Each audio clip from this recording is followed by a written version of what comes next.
Kaya't nang hindi na kami makakatiis, ay minagaling naming maiwang nangag-iisa sa Atenas.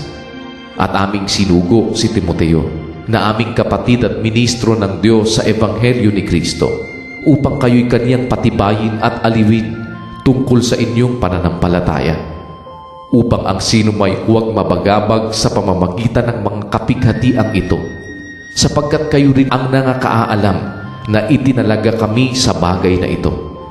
Sapagkat sa katotohanan, nang kami ay kasama ninyo, ay aming sinabi ng una sa inyo na kami ay mangagbabata ng kapighatian, gaya nga na nangyari at nalalaman ninyo.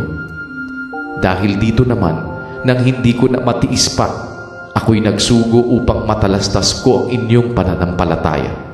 Baka sa anumang paraan, kayo'y nangatukso ng manunukso at ang aming pagpapagal ay mawala ng kabuluhan.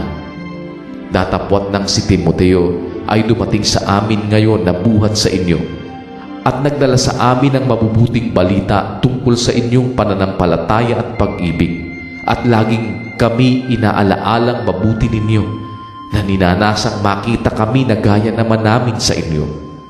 Dahil dito'y nangaaliw kami, mga kapatid, tungkol sa inyo sa pamamagitan ng inyong pananampalataya sa lahat naming kagipitan at kapighatian. Sapagkat ngayon ay nangabubuhay kami kung kayo'y nangamamalaging matibay sa Panginoon. Sapagkat anumang pagpapasalamat ang aming muling maibibigay sa Diyos dahil sa inyo, dahil sa buong kagalakan na aming ikinagalak dahil sa inyo sa harapan ng aming Diyos.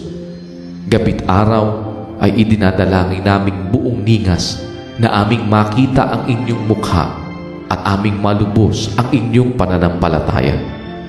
Ngayoy patnugutan nawa ng ating ding Diyos at Ama at ng ating Panginoong Hesus ang aming paglalakbay sa inyo.